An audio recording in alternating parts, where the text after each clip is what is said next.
Bien, mis hermanos, hoy día tenemos como invitado al pastor Cristian Vargas y nos ha traído un mensaje en esta mañana. Vamos a orar. Dios bendito, gracias Señor te doy por este momento, por el mensaje que va a ser expuesto. Te pedimos Señor que tú puedas tocar nuestros corazones, Señor, de cada uno y que tú puedas hablar a nuestras vidas, Señor. Ayúdanos a poner en práctica, Señor, todo lo que podamos aprender el día de hoy en el nombre de Jesús. Amén. ¿No? Y hay algunos términos que nosotros utilizamos, hay algunos términos que nosotros de repente malinterpretamos con respecto al servicio, ¿no? Hay algunos términos, por ejemplo, nosotros hemos leído esta porción que dice: quien no deja papá, quien no deja mamá, quien no deja todo para servir, no puede ser mi discípulo. Y es un poco chocante si tú vienes de una familia muy amorosa, si tú vienes de una familia que cada domingo se reúne y encuentras este pasaje donde prácticamente te están invitando a generar cierta desunión.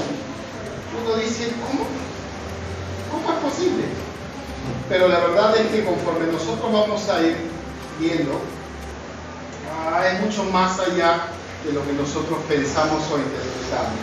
Por eso vamos a leerlo nuevamente. Y vamos a leerlo desde el primer versículo. Y note la diferencia. Recuerden que la palabra de Dios es inspirada. Y cada palabra que está allí, que ha sido preservada, tiene un propósito. ¿Y cuál es el propósito? De perfeccionar al hombre para la obra de Dios, ¿verdad? Eso es lo que dice la palabra de Dios. Y note el contraste. Mira el contraste, porque dice: grandes multitudes iban con él.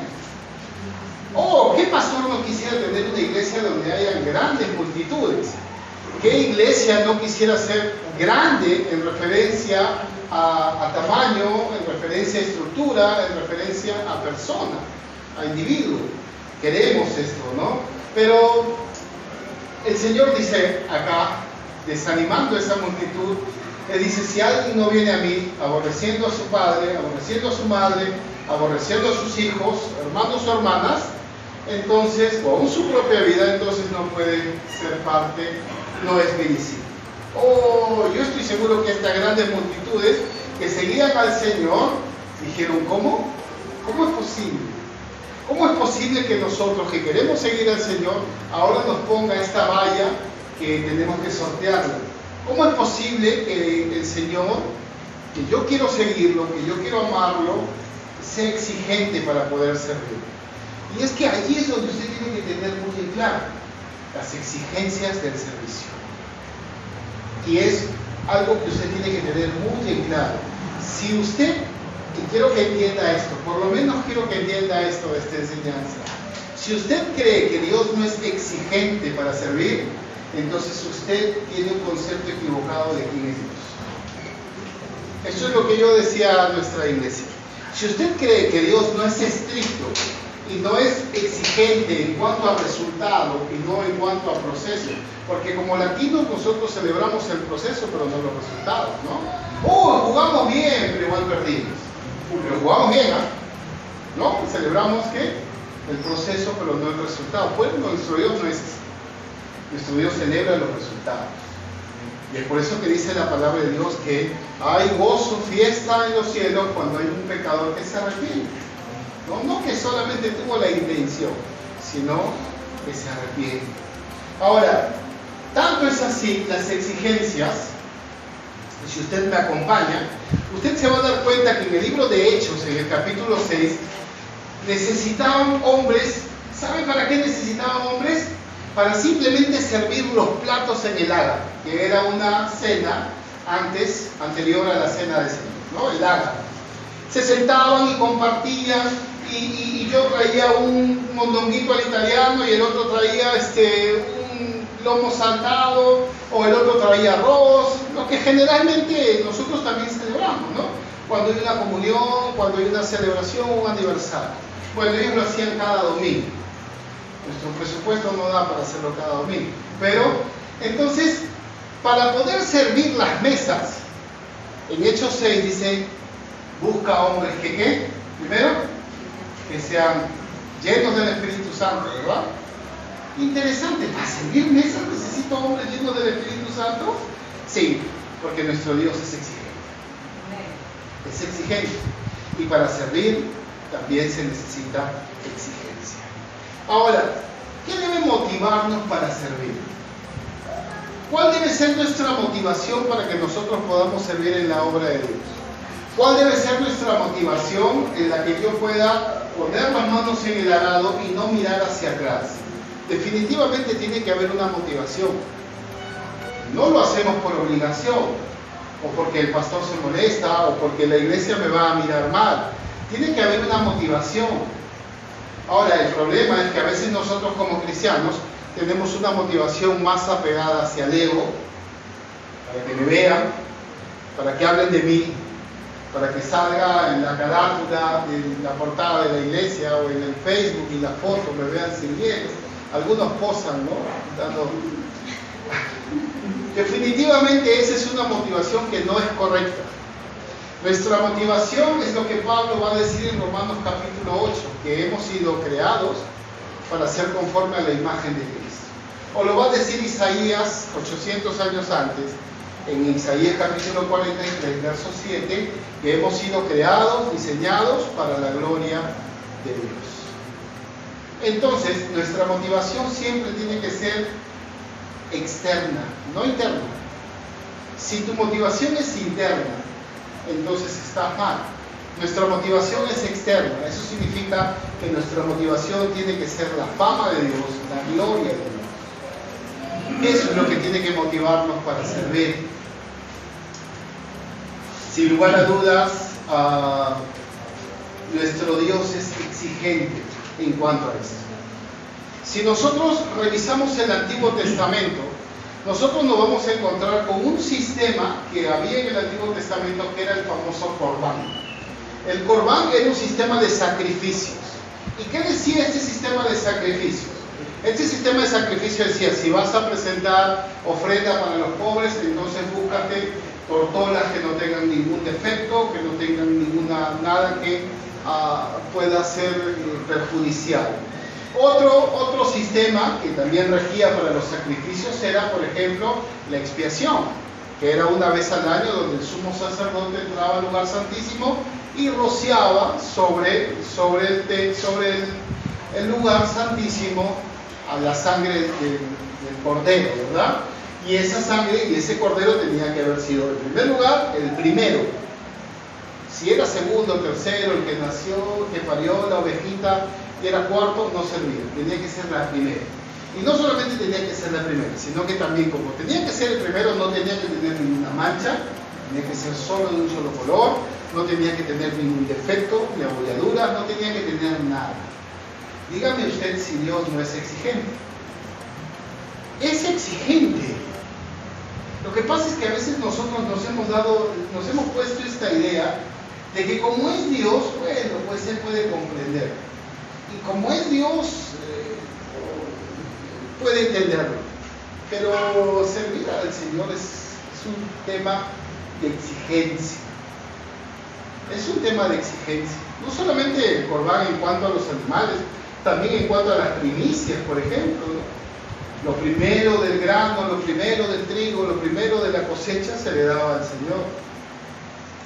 Sin lugar a dudas es un Dios exigente al cual nosotros necesitamos y debemos crear un sistema de servicio basado en eso, basado en su exigencia.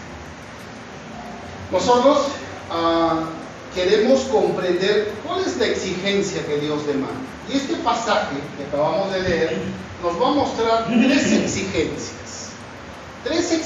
que son básicas y fundamentales. Si tú estás en esta etapa de querer servir, si tú estás en esta etapa de poder servir al Señor y no sabes qué hacer, o estás sirviendo y no estás dando a 100%, entonces esta enseñanza va para ti. La primera exigencia nos dice el verso 26.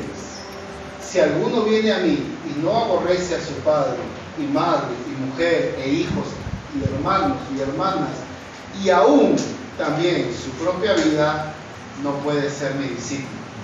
La primera exigencia es un desprendimiento emocional. Hermanos, yo como pastor de la iglesia en la que estamos trabajando, las excusas más comunes de aquellos hombres que sirven o mujeres que sirven es más emocional. No, que quiero pasar un rato con mi mamá, no, que quiero salir con mis hijos, no, que quiero hacer esto, no, que quiero hacer aquello. Es así. No hay un desprendimiento emocional. Ahora, ¿qué entendemos también por desprendimiento emocional? Porque esta palabra aborrece en la traducción implica querer menos, ¿no? No amar más.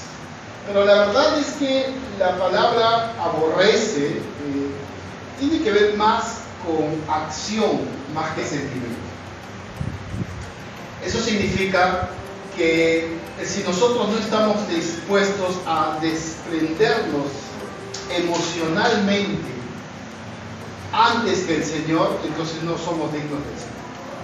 Significa que si tú pones a tu familia antes que Dios, mejor quédate con tu familia. Si tú pones a tu propia vida y tus intereses personales antes que el Señor, mejor sigue con tu propia vida. Si tú pones todo lo que esté por encima del Señor, es una dependencia emocional. Hay hombres que son muy dependientes de sus esposas emocionalmente. Y hay mujeres que son muy dependientes emocionalmente de sus esposos. Hay hijos que son dependientes emocionales de su padre o su madre. Y hay hombres y mujeres que son dependientes emocionales de su reputación, de qué dirán. Y el problema es que no están poniendo a Dios en primer lugar. ¿Sabe? Nuestro Señor nos enseña 3 aspectos de lo emocional. Qué interesante. Primero, nos dice que debemos desprendernos de nuestros familiares, hablando del casado, padre y madre, ¿no?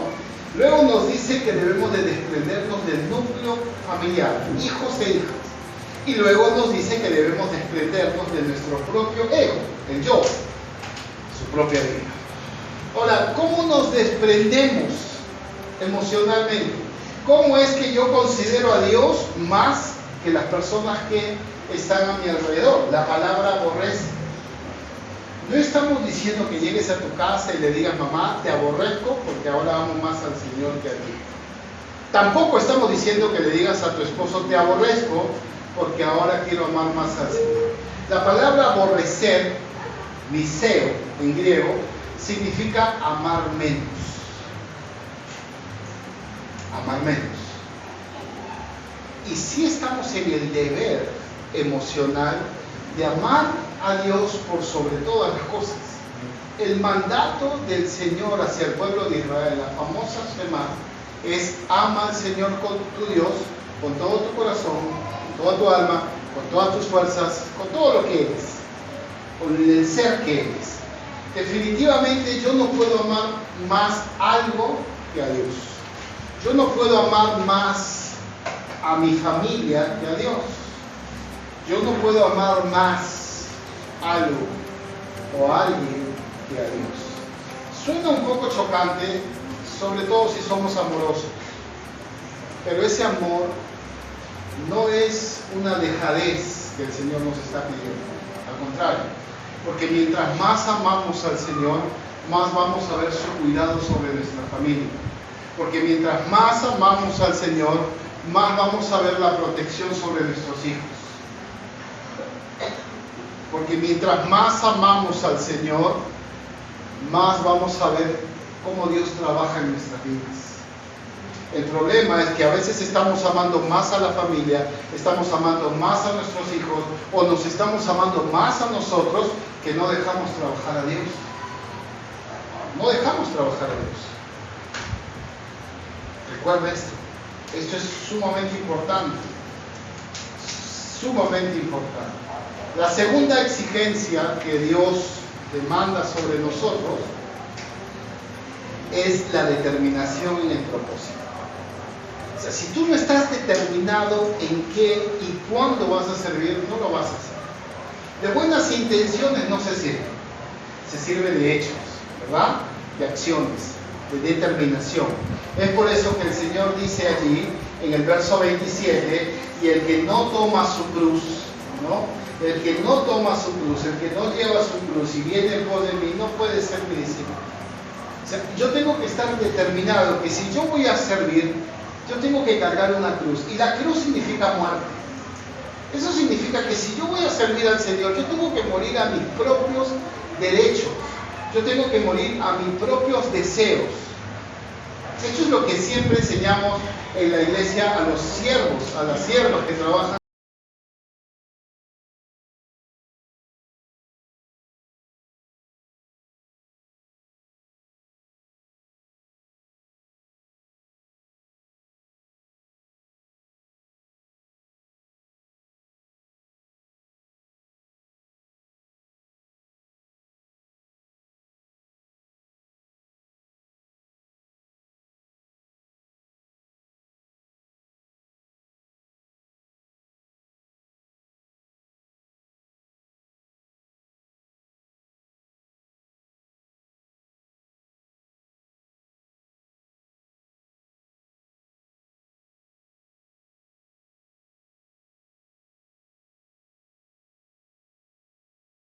Capítulo 10, no dejar de congregarnos.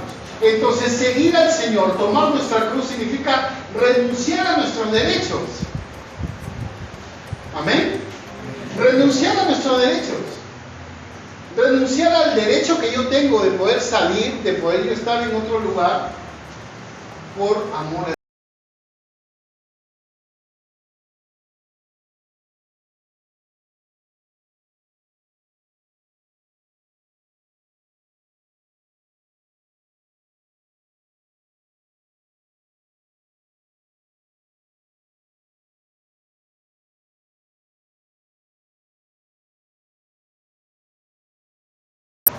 Tropiezan cuando quieren seguir al Señor.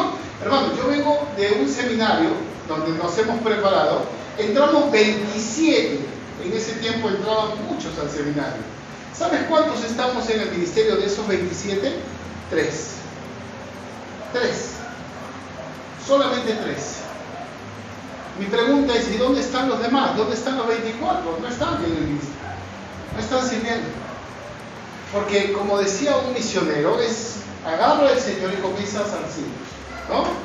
Comienza y lo que queda es lo que verdaderamente está determinado a servir al Señor. Yo he dicho esto, yo le digo esto a mi esposa y también lo digo a algunos amigos. Si a mí y mi pastor, los hombres y mujeres que me han instruido a lo largo de mi vida cristiana, no me hubieran dicho que esto es el ministerio, yo lo hubiera dejado así. Vean, si a mí no me hubieran preparado y me hubieran dicho, mira, esto va a pasar, vas a pasar por esto, vas a pasar por esta situación, algunas veces la iglesia va a responder, otras no, algunas veces te van a decir, pastorcito, te dan la vuelta y te ponen el puñal en la... Es normal. Si no me hubieran advertido de esto, yo hubiera dejado el ministerio hace mucho tiempo. Pero yo estaba determinado en que Dios me había llamado y mi convicción era que yo tenía que soportar todo esto, porque es parte de él. Es parte de él. No digo que acá hay gente que apuñala al pastor Ricardo. Él ha sido policía y está preparado siempre. Pero definitivamente, hermano mío, yo tengo que tener determinación para hacerlo. No hay nada que nos impida servir al Señor. No hay nada. Nada. No hay absolutamente nada que nos impida servir al Señor. Nada. Tenemos toda la capacidad espiritual para hacerlo. Y también tenemos todo el poder del Espíritu Santo para poder hacerlo. Entonces, lo único que cambia es la determinación. Si tú quieres servir al Señor, pero estás sirvo, no sirvo, entonces no sirves. Tienes que tener determinación para servir al Señor. Determinación en los momentos de bendición y determinación en los momentos de prueba. Y es así. Amén. Y es así. Y lo tercero y último, la tercera y última exigencia es planificar el costo. Esto es lo más importante. Si tú no planificas el costo, si tú no sabes ¿Cuánto tiempo te va a demandar servir? Si tú sabes, como bien mencionaban en los anuncios, que después del servicio se van a quedar para ensayar, si tú no has calculado eso, definitivamente no vas a poder servir, ¿no? Porque vas a querer que el servicio se adecue a tus exigencias y no te vas a adecuar a las exigencias del servicio. Planificar el costo nos ayuda a entender esto. Por eso en el verso 28 dice, porque ¿quién de vosotros, no queriendo edificar una torre, no se sienta primero y calcula los gastos a ver si tiene lo que necesita para acabarlo? ¿Por qué? Porque no sea que después de haber puesto los cimientos, las zapatas para nosotros, no pueda acabarla. Y la gente que pasa y ve tu casa que está medio construida, se burle de eso. Entonces, eso es lo que uno tiene que tener muy claro, que hay un costo que se tiene que pagar. Definitivamente, todo lo que se quiera hacer para el Señor siempre va a tener un costo. El costo tiene un plan, tiene un proyecto. Edificar algo es un proyecto. También tiene tiempo. El costo tiene tiempo, ¿no? No se sienta primero, dice el Señor, y pasa tiempo calculando cuánto es lo que va a costar. Y tiene gastos. Calcula los gastos. Es importante que nosotros aprendamos a calcular los gastos. Hermano, yo quiero terminar con esto y decirte lo siguiente. Vivimos en una sociedad postmoderna. El postmodernismo es el desencanto de todo lo que es absoluto. El postmodernismo es el desencanto de todo lo que ha sostenido nuestra sociedad hasta este tiempo. Hoy en día, el postmodernismo nos enseña a ser más relativistas, ¿no? Y lamentablemente este relativismo nos lleva a nosotros o se infiltra en la iglesia. Esta situación nos tiene que llevar a nosotros a poder sumar más para servir en la obra de Dios. Yo siempre he dicho, por más pequeña que sea la iglesia, siempre hay necesidad. En la iglesia siempre hay necesidad, siempre. Y creo que no estamos de vacaciones como para dejar de servir, sabiendo que el Señor viene pronto. Sabiendo que el Señor viene pronto. No hay ninguna profecía que se tenga que cumplir para que el Señor venga. La última se cumplió en la unificación como Estado de Israel, en el año 45. Ya no hay más. Entonces, definitivamente, iglesia, como bien dice en el letrero que han colgado en la parte de atrás, es tiempo de marchar, ¿no? Es tiempo de servir, es tiempo de poner nuestras manos en el arado y no mirar atrás. Pero servir no de balde, no gratis, sabiendo que hay un costo que vas a tener que pagar. Servir sabiendo que nuestro Señor es nuestro jefe, sabiendo que nuestro jefe lo ve todo y lo sabe todo, aún las intenciones de nuestro corazón. Definitivamente, hermanos, vivimos en una sociedad donde no todo sirve. Hay una ley del señor Pareto. Hace mucho tiempo este economista dijo que hay una ley, ¿no? La famosa ley de Pareto, que dice que el 20% de la productividad de un país da por el 80%, ¿no? Es lo mismo dentro de una iglesia. Si una iglesia funciona y maneja bien los hilos del servicio, no es por el 100%, por lo general es por el 20%. El 20% que tiene que estar en uno u otro ministerio, el 20% que tiene que estar en todas las reuniones, el 20% que apoya la obra del Señor con sus diezmos, sus ofrendas, el 20% que hay disponibilidad para servir en la obra, ese 20% que está entregado para servir. En nuestra iglesia estamos saliendo de esta ley. Hasta ahora ya tenemos el 35%, pero con el 35% no podemos ganar nada. Las batallas se ganan con el 100% de los soldados, no con un puñado. Y creo que como iglesia, como cuerpo de Cristo, estamos en ese deber de poder servir al Señor, de poder trabajar en la obra del Señor, de poner nuestras manos en el arado, de poder calcular que hay un costo que se tiene que cubrir y hay un tiempo que se tiene que invertir. Hace mucho tiempo atrás, con esto termino, hace mucho tiempo atrás nosotros asistíamos a la iglesia de Palmas Reales, mi hermano mayor, Raúl, y yo estaba llegando recién, pero frente a nuestra casa, la casa de nuestros padres, vivía una hermana muy veterana, pero estuvo desde los inicios de la iglesia de Palmas Reales. La hermana se llamaba Caridad, ahora ya está en la presencia del Señor. Y ella, cuando nos estábamos regresando, todavía vivíamos en la casa de nuestros padres, ella venía con su bastón, caminando, y llorando. Entonces nosotros nos acercamos y le dijimos, ¿qué pasa? Le decían mamá Cari, le decían Ezequiel. Le decíamos, ¿qué pasa? Hermano, ¿por qué está llorando? Nos impresionó porque era una mujer muy fuerte. Entonces ella estaba llorando. Y nosotros le preguntamos, ¿por qué estás llorando? ¿Cuál es la razón por la que estás llorando? ¿Ha pasado algo? ¿Has tenido algún problema? ¿Algo te ha pasado? Y ella nos dijo algo. Cuando yo estaba más joven, nosotros armábamos la carpa, porque Palmas Reales armaba una carpa en la avenida Antunes de Mayor, frente a lo que es Plaza Vega. Armábamos la carpa, poníamos las bancas, yo estaba limpiando, estábamos haciendo muchas cosas. Y ahora no puedo. Ahora ya estoy vieja. Ahora tengo que esperar a ustedes o a alguien que me lleve a mi casa, porque no podía caminar. Yo me acuerdo que en ese rato el Señor habría tocado a mi hermano, que le dio un buen consejo, y ese consejo que yo doy a los ancianos de nuestra iglesia, porque en nuestra iglesia tenemos ancianos, algunos son minusválidos, y yo siempre les digo esto: lo que no podemos hacer físicamente, lo podemos hacer con el poder de la oración. Orar, si tu cuerpo no te da, es mucho lo que puedes hacer. Los pastores necesitan que oren por ellos. Los líderes necesitan que oren por ellos.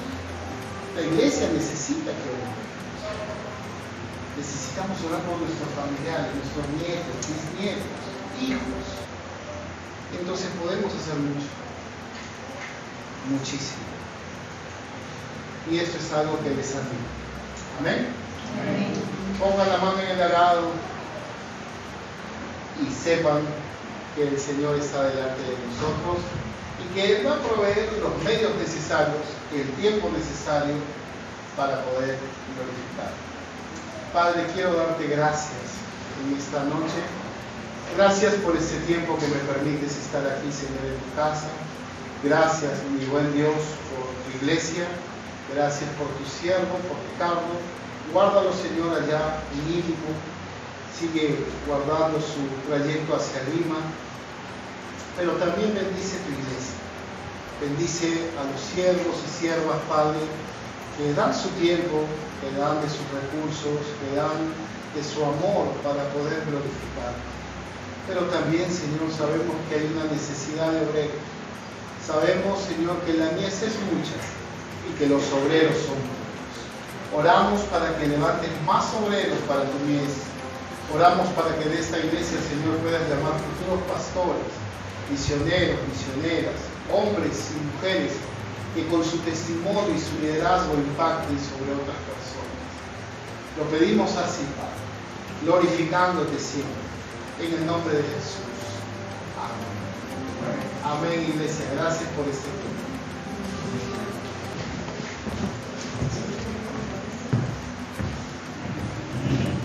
Bien, hermanos, gracias, pastor, por el mensaje. Vamos a invitar a nuestro hermano Manuel a que pueda orar ya para despedirnos esta noche. ¿Amén?